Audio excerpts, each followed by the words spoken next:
So this is what I wanted to see, but unfortunately, it's all private property now.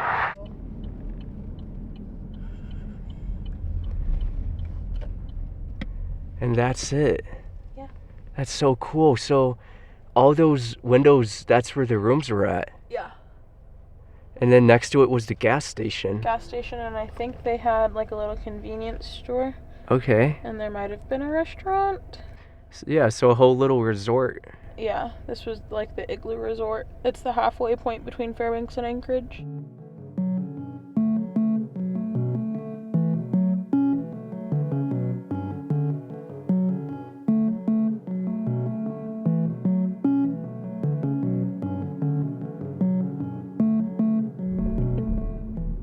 Your destination is on the left. This is known as St. Nicholas Orthodox Church, and I'm gonna have a quick look around. It's not really a primary objective today, but I figured why not have a look. And it's just Eklutna State Historical Park. And it's 5 a.m. Nobody's out here. It's kind of crazy to see. But I don't know. How far could we even look? Because there's all these old buildings. And then across from us is a bunch of other abandoned spots. Just crazy. And then gift shop, souvenirs, refreshments. Obviously, nothing open right now. Eklutna Historical Park entrance. So this is where you begin. I don't know what time this opens. I'd assume like 9, 10 a.m. Now this whole town of Eklutna, a lot of it's abandoned, like that's an old store. And then there's a neat school bus over there.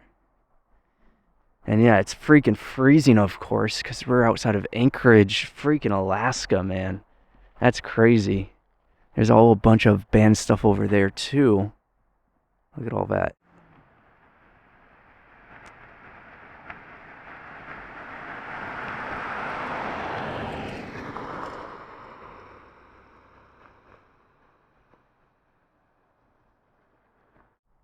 That's neat though, and look how at the top you have like the crosses and a whole design above it.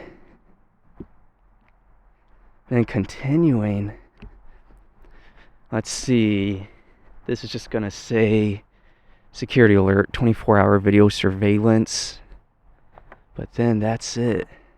There's really nothing to see as you continue. I mean, there's an old grave right there. But other than that, there isn't much.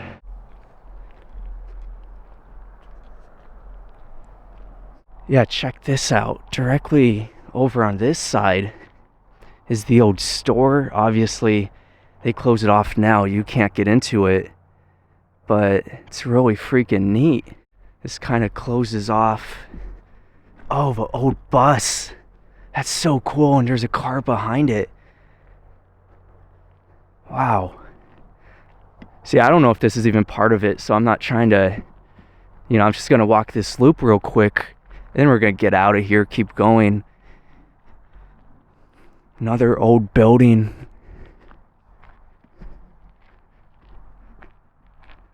And a bunch of old houses, too. The one in the distance is still active, but this is all abandoned stuff. Alright, that's really it, so we're just gonna get going now. But I still want you to have a look. Just a small historical park, pretty much. And, there's nothing past it. It's just a stop people will, come by for a couple minutes, then dip out. I'm jumping back onto Alaska 1 North. And I'm gonna be checking out Old Knik River Bridge next, which is a abandoned bridge. It's not used anymore, but it sounds really interesting. It's not much of a drive out, about 35 minutes total. So let's go check that out now. See, that's the new bridge, and right beside it is the old one.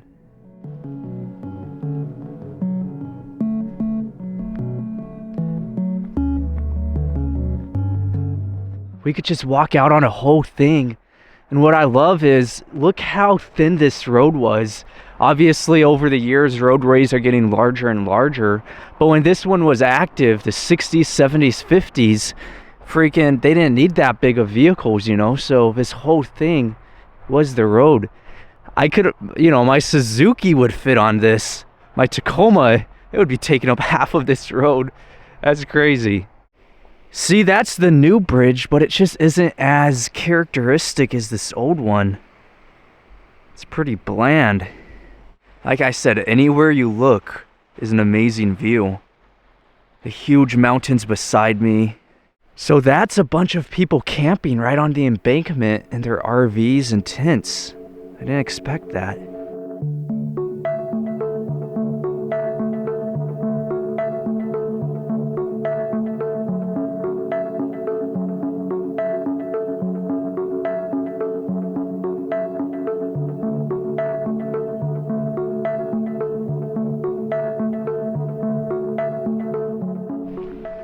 You might notice too, this power line, which is still active, huge power line up above us, is actually connected to the bridge. And that's the reason why they haven't demolished this bridge, is because of that power line.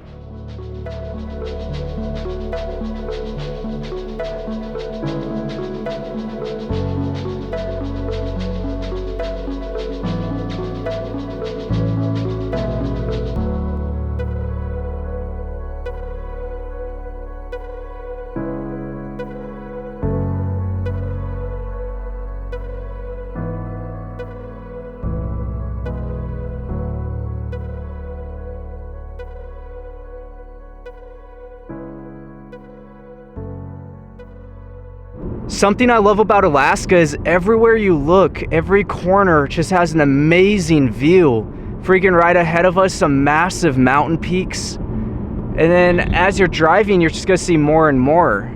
I then headed to Portage, Alaska, on the complete opposite side of Anchorage. It is an 1.5-hour drive, and it was raining all day, but I finally made it. So right now I'm searching for the Portage townsite, and I don't see it.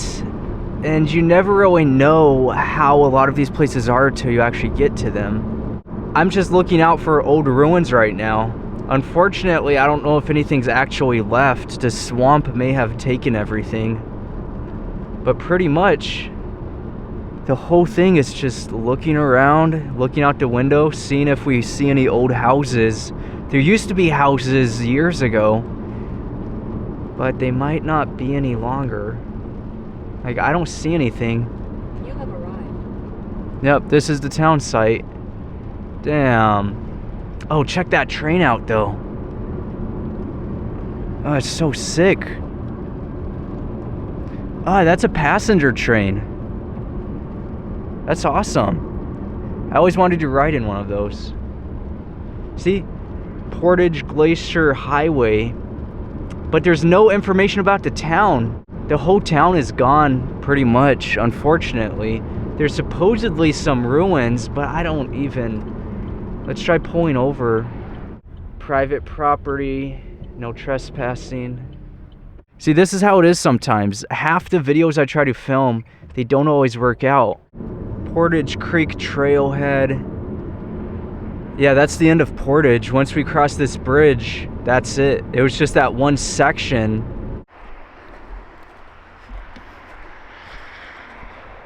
So this is the end of it. That's the old bridge behind this one. And that's Highway 1 going into Anchorage, about 45 miles. You'll hit Anchorage, and this river goes right into the bay that we drove by. And then Portage is in that tree line. A lot of it looks like it might be private property now, if there is even anything that remains of it. Portage townsite lies at the head of the Turnagain Arm River, just south of Anchorage. Before 1964, it was a small community of homesteads, farms, and roadhouses along the highway and railroad. Everything changed on March 27, 1964, when a 9.2 magnitude earthquake, the strongest ever recorded in North America, shook Alaska. The land around Portage dropped by as much as 10 feet. Buildings were destroyed, and the land could no longer support homes or farming. Residents were forced to leave, and Portage was abandoned. Today, only traces remain. The land will never have life again. It is now a permanent swampland. After years and years of sinking, most of the buildings are now long gone. All right, right here, this is it. This is it, you guys. That's Portage, Alaska. You see that house all into swamp? And then next to it, there's another old house right there. Could barely see anything though, but that's the entire town, literally.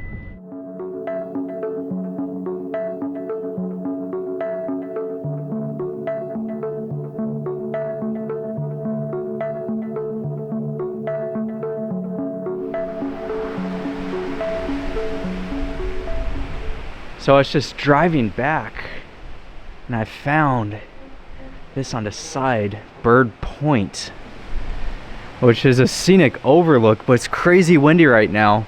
There's a big storm. Mud flats, see, that's why you can't even go to the coast here. It's because of all these mud flats.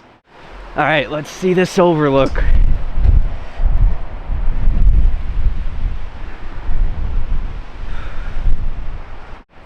All right, this is the end of Bird Point.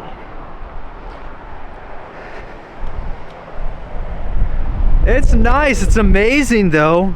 It's just crazy windy. I felt like today's kind of been underwhelming, you know. We wanted to see the Portage ghost town. That was really the signature of today's episode, but I couldn't even see it, you know. And you don't know about some of these places because the internet still doesn't have information on them. You don't know the current conditions. Nobody else has been out there.